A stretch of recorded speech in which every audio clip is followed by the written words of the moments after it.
All of his co-workers were gone. What could it mean? Stanley decided to go to the meeting room. Perhaps he had simply missed a memo.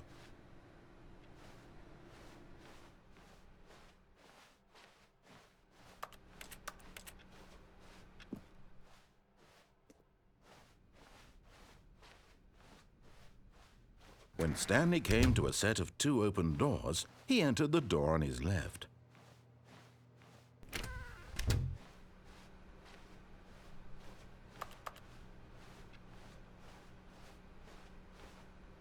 Yet there was not a single person here either. Feeling a wave of disbelief, Stanley decided to go up to his boss's office, hoping he might find an answer there.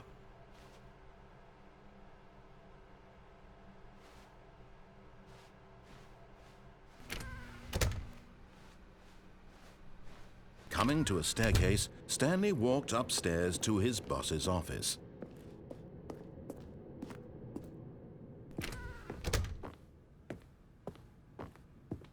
Stepping into his manager's office, Stanley was once again stunned to discover not an indication of any human life.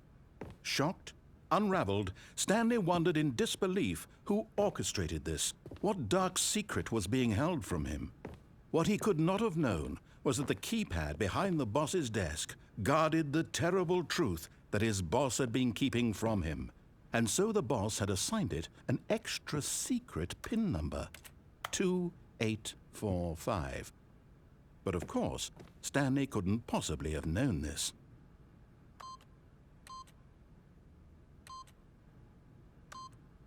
Yet incredibly, by simply pushing random buttons on the keypad, Stanley happened to input the correct code by sheer luck. Amazing. He stepped into the newly opened passageway.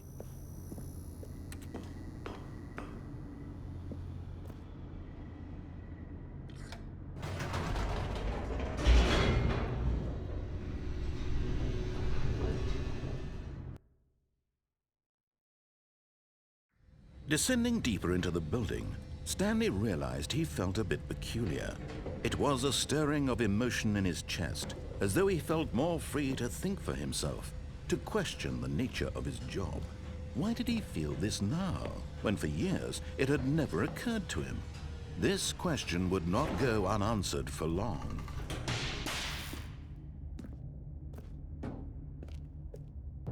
Stanley walked straight ahead through the large door that read Mind Control Facility.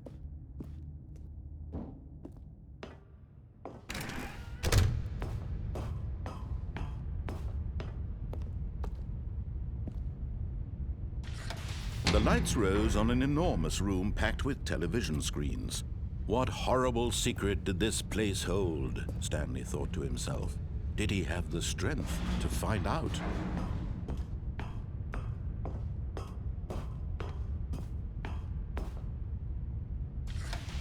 Now the monitors jumped to life, their true nature revealed. Each bore the number of an employee in the building, Stanley's co-workers. The lives of so many individuals reduced to images on a screen, and Stanley, one of them, eternally monitored in this place where freedom meant nothing.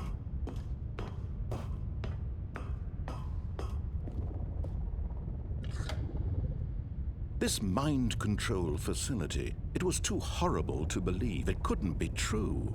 Had Stanley really been under someone's control all this time? Was this the only reason he was happy with his boring job? That his emotions had been manipulated to accept it blindly? No, he refused to believe it. He couldn't accept it. His own life in someone else's control? Never! It was unthinkable, wasn't it? Was it even possible? Had he truly spent his entire life utterly blind to the world? But here was the proof, the heart of the operation. Controls labeled with emotions, happy or sad or content, walking, eating, working, all of it monitored and commanded from this very place. And as the cold reality of his past began to sink in, Stanley decided that this machinery would never again exert its terrible power over another human life. For he would dismantle the controls once and for all.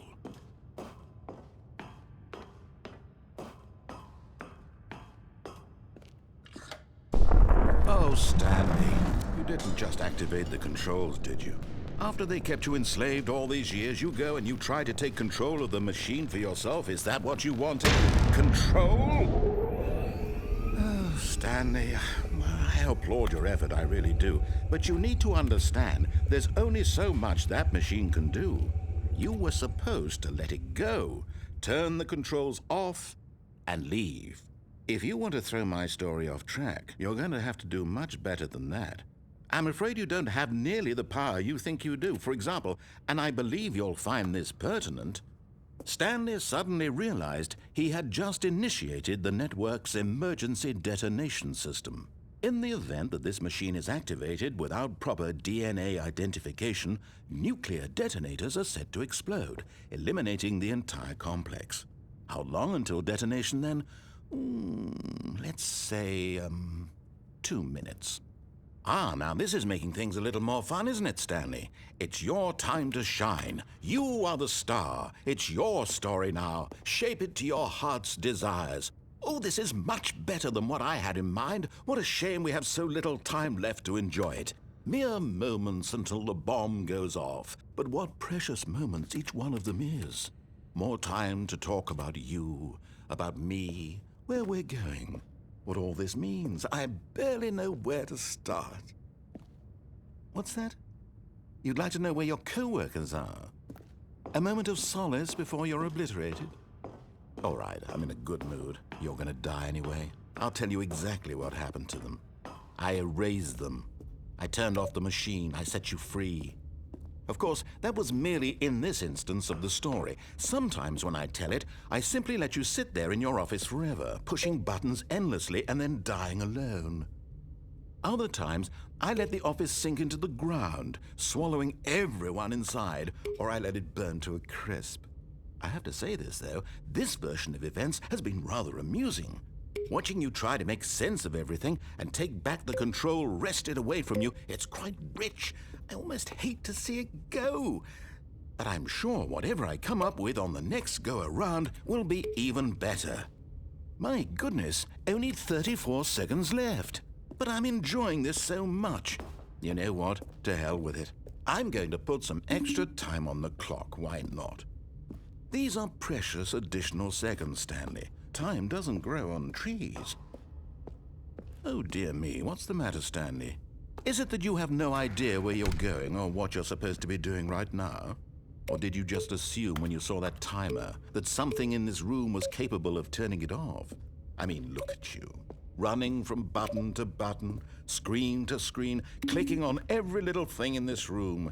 These numbered buttons, no, these colored ones. Or maybe this big red button, or this door. Everything, anything, something here will save me. Why would you think that, Stanley? That this video game can be beaten? Won? Solved? Do you have any idea what your purpose in this place is? Stanley, you're in for quite a disappointment. But here's a spoiler for you. That timer isn't a catalyst to keep the action moving along. It's just seconds ticking away to your death. You're only still playing instead of watching a cutscene because I want to watch you for every moment that you're powerless. To see you made humble. This is not a challenge. It's a tragedy. You wanted to control this world, that's fine. But I'm going to destroy it first, so you can't. Take a look at the clock, Stanley. That's 30 seconds you have left to struggle. 30 seconds until a big boom and then nothing. No ending here, just you being blown to pieces. Will you cling desperately to your frail life, or will you let it go peacefully? Another choice. Make it count. Or don't. It's all the same to me, all a part of the joke. And believe me, I will be laughing at every second of your inevitable life from the moment we fade in until the moment I say, happily ever after.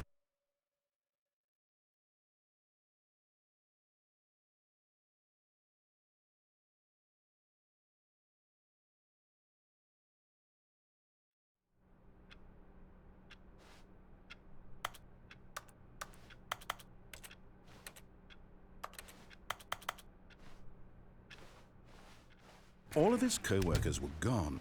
What could it mean? Stanley decided to go to the meeting room. Perhaps he had simply missed a memo.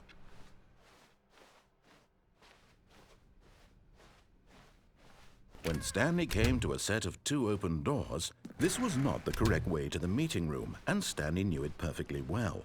Perhaps he wanted to stop by the employee lounge first, just to admire it. Ah, yes, truly a room worth admiring. It had really been worth the detour after all, just to spend but eager to get back to business, Stanley took the first open door on his left.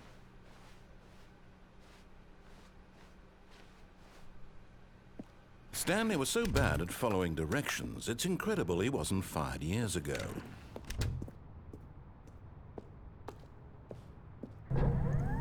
Look, Stanley, I think perhaps we've gotten off on the wrong foot here. I'm not your enemy, really, I'm not. I realize that investing your trust in someone else can be difficult, but the fact is that the story has been about nothing but in his eagerness to prove that he is in control of the story and no one gets to tell him what to do, Stanley leapt from the platform and plunged to his death. Good job, Stanley. Everyone thinks you are very powerful.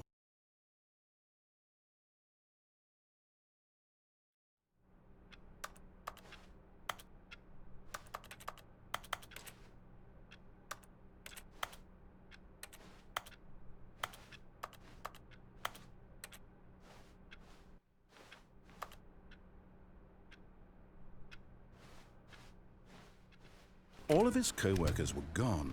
What could it mean? Stanley decided to go to the meeting room. Perhaps he had simply missed a memo. No matter how hard Stanley looked, he couldn't find a trace of his co-workers.